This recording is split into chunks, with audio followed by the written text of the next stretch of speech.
ويسر لي امري واحلل عقدة من لساني يفقهوا قولي وقال الله تعالى في المقام الاخر وكذلك جعلناكم امة وسطا لتكونوا شهداء على الناس ويكون الرسول عليكم شهيدا صدق الله العظیم. محترم ذمہ داران جمعیت طلبہ عربیہ، محترم ذمہ داران جے یوتھ اور اس پنڈال میں بیٹھے ہمارے مستقبل کے امیدوں، سبحان اللہ و بحمدہ سبحان اللہ العظیم. اللہ رب العالمین کا شکر ادا کرتا ہوں کہ جس میں ہماری پیاری اس جمعیت کو آج 50 سال کا کر دیا. یقیناً یہ 50 سال اپنے اندر ہر ایک سال ایک کہانی لگتا ہے، جس میں خوشیوں کی، غموں کی، پسینے کی، لہو کی اپنی اپنی کہانی ہے. لیکن میں اپنے گفتگو کے آغاز میں اس سفر کے آغاز کی طرف، بنیاد کی طرف آپ کو لے کے جانا چاہوں گا کہ یہ 20ویں صدی کے تیسرے عشرے کے آخر اور چوتھے عشرے کے آغاز کا وقت ہے. دنیا کے دو مختلف حصوں میں دو مختلف لوگوں نے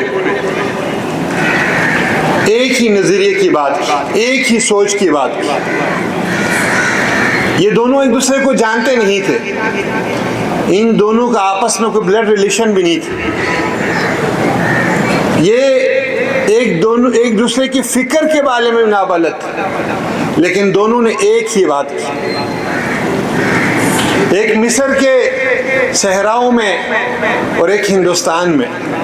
دونوں نے کہا کہ دین رب کی طرف سے بھیجا ہوا وہ اصول و قوانین پر مشتمل ضابطۂ حیات ہے جو انفرادی حیثیت میں بھی انسان کو عروج اور ترقی دیتا ہے اور اجتماعی حیثیت میں بھی. لہذا یہ دین محض سجود کے لیے، محض رکوع کے لیے، محض حج کے لیے، محض روزے کے لیے، محض مسجد و محراب کے لیے نہیں ہے. یہ دین دنیا کے ہر شعبے کے لیے ہے، اور یہ دین غلبے کے لیے. یہ غلبہ چاہتا ہے. اقتدار اور اسلام دونوں لازم و ملزوم ہیں. یہ ایک مصر کے اخوان المسلمون کے رہنما حسن البنا تھے اور ایک ہندوستان کے سید مودودی تھے. یہ وہی دور تھا کہ جب پاکستان میں پاکستان کی موومنٹ چل رہی تھی، اور سید مودودی رحمۃ اللہ علیہ نے پاکستان کی اس موومنٹ میں اگر دیکھا جائے تو مسلم لیگ کے پاس کوئی نظریاتی پہلو نہیں تھا، کوئی نظریاتی اس کے پاس لٹریچر موجود نہیں تھا کہ کانگریسی علماء کا وہ جواب دیتا. تو سید مودودی رحمۃ اللہ علیہ نے پاکستان کی اہمیت اور ضرورت کو اپنے لٹریچر میں بتایا بھی اور سمجھایا بھی کہ ہندوستان کے مسلمانوں کے لیے کیوں ضروری ہے پاکستان.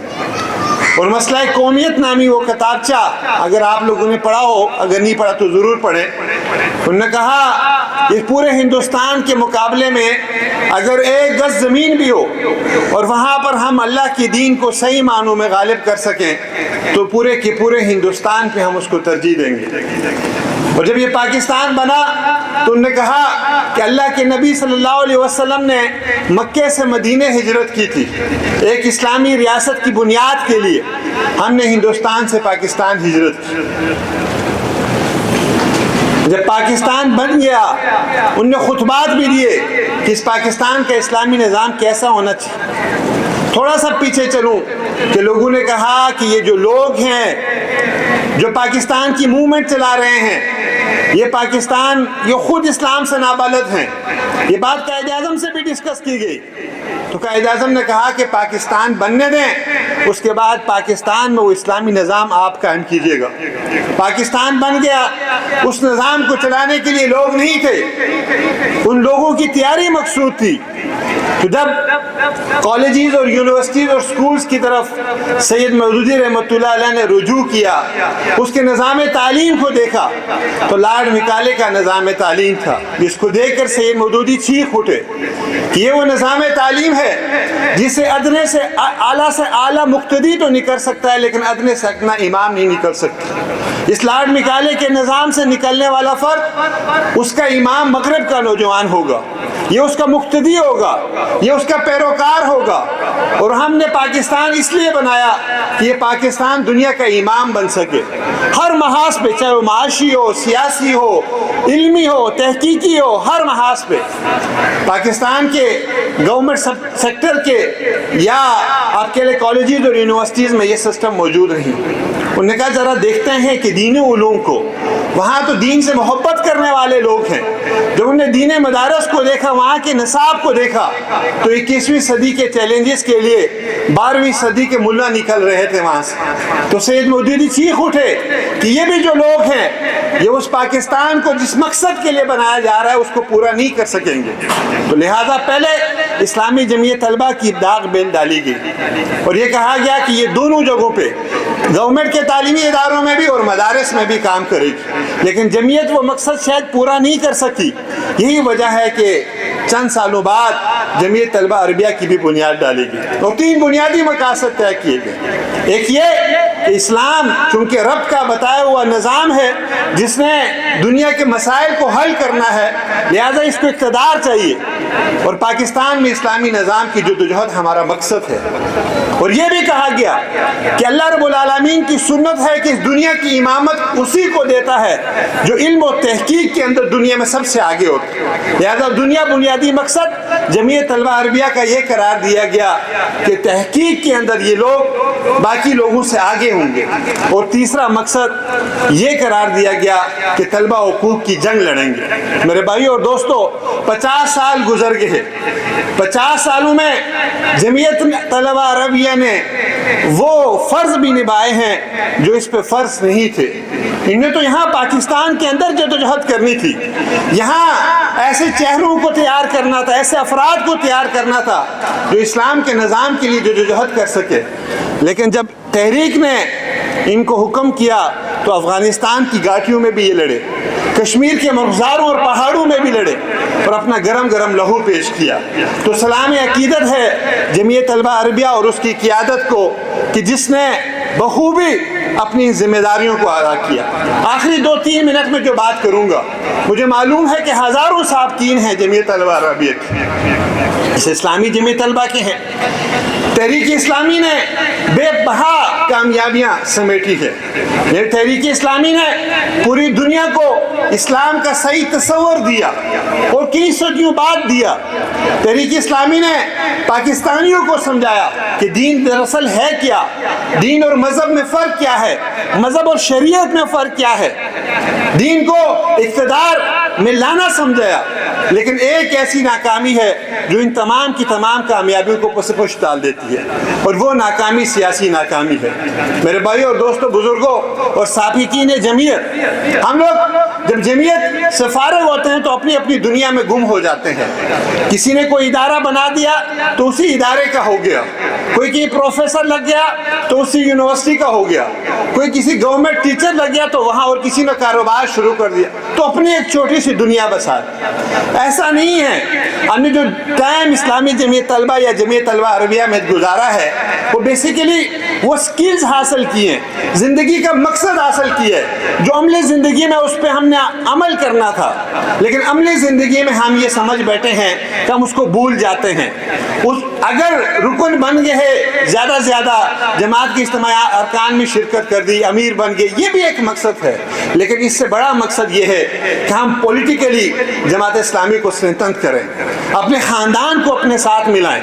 ہم خود یہ تربیت یافتہ جمعیت کے عربیہ کے ارکان اور امیدواران اور رفقا اپنے اپنے خاندان اور اپنے علاقے میں وہ پیکر بن جائیں جدوجہد کا، کہ جو اس کے مقابلے میں وہ سارے شرابی، کبابی، زانی اور جتنے قسم کے لوگ ہوتے ہیں ان کا مقابلہ کر سکیں.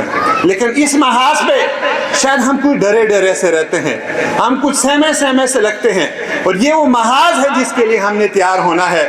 جس طرح اسلامی جمعیت طلبہ اور جمعیت طلبہ عربیہ اس پاکستان کی یہ فکری قیادت تیار کرتی ہے، اس پاکستان کے لیے تنظیمی قیادت تیار کرتی ہے تحریک اسلامی کے لیے۔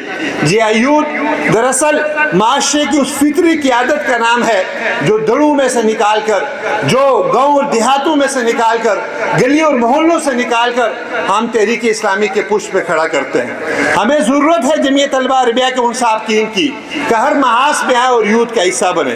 میں نے آپ کے سابق منتظم اعلیٰ الطاف کشمیری بھائی ہمارے مرکزی نائب صدر ہیں، ہم نے یہ طے کیا ہے کہ ہم ہر ضلع میں، ہر صوبے میں، مرکز میں، زون میں ہمیں عربیہ کے ساتھیوں کی شدید ضرورت ہے کہ دین کا صحیح فہم لوگوں کو دینا، لوگوں کو دین سے جوڑنا، اور اسی طریقے سے جو مدارس سے لاکھوں کی تعداد میں نوجوان نکلتے ہیں اسے جی آئی یوتھ کے ساتھ ملانا، تحریک اسلامی کے ساتھ ملانا، اور پولیٹیکلی ان کو اویئر بھی کرنا، ان کو سکلفل بھی کرنا، اور جماعت اسلامی کی پشت پہ بھی کھڑا کرنا، یہ ہم سب کی ضرورت ہے۔ آخری بات کہتا ہوا چلوں گا، اس وقت پورا پاکستان تحریک اسلامی کے لیے اپنے باہیں کھولے ہوئے کھڑا ہے۔ جہاں ہمیں ہزاروں کی امید ہوتی ہے وہاں بیسیوں ہزاروں لوگ آتے ہیں، جہاں سینکڑوں کی امید ہوتی ہے وہاں ہزاروں آتے ہیں، جہاں کبھی کبھی درجنوں آتے تھے وہاں سینکڑوں لوگ ہوتے ہیں۔ یہ اللہ رب العالمین نے ہمیں موقع دیا ہے۔ آپ نے اپنے جنوبی پنجاب میں لیا، رحیم یار خان اور مظفر گڑھ کے جلسے دیکھے ہیں، ہم نے سندھ کے اندر سکر، حیدرآباد اور کراچی میں بڑے بڑے پروگرام دیکھے ہیں، ہم نے بلوچستان کے اندر، KPK کے اندر، پنجاب کے باقی حصوں میں دیکھا ہے کہ پاکستان بیدار ہو رہا ہے، پاکستان کروٹ لے رہا ہے، اور اسپیشلی پنجاب بیدار ہو رہا ہے، اور یہ وہ وقت ہے کہ ہم اپنے آپ کو تحریک کے لیے پیش کر سکیں۔ اپنی روزمرہ کی سرگرمیوں کے ساتھ ساتھ 1 گھنٹہ ہمیں تحریک کو دینا ہے۔ اگر ہم یہ الیکشن تک دے سکیں تو یہ نتائج بہت چینج ہوں گے۔ مجھے معلوم ہے آپ کی صلاحیتوں پہ کہ جمعیت کے جو سابقین ہوتے ہیں وہ کتنے سکلفل ہوتے ہیں، کتنے لوگوں کو ساتھ لے کے چلنے کی صلاحیت ہوتی ہے، کتنے محبین ہوتے ہیں تحریک سے، آپ لوگ اس پاکستان کو بدل سکتے ہیں۔ اللہ تعالیٰ آپ سب کی کاوشوں کو قبول فرمائے۔ ایک دفعہ پھر میں جمعیت کے موجودین اور سابقین کو مبارکباد بھی پیش کرتا ہوں۔ انشاءاللہ آپ تحریک کا اثاثہ ہیں، اور انشاءاللہ یہ تحریک مستقبل قریب میں، یہ آج میرے الفاظ لکھ لیں، مستقبل قریب میں پاکستان کی قیادت اس تحریک کے پاس ہوگی انشاءاللہ، اور ہم سب عوام کے حقوق کے لیے لڑیں گے، عوام کے حقوق کے لیے جدوجہد کریں گے۔ اللہ تعالی ہم سب پہ رحم فرمائے۔ وآخر دعوانا الحمدللہ رب العالمین۔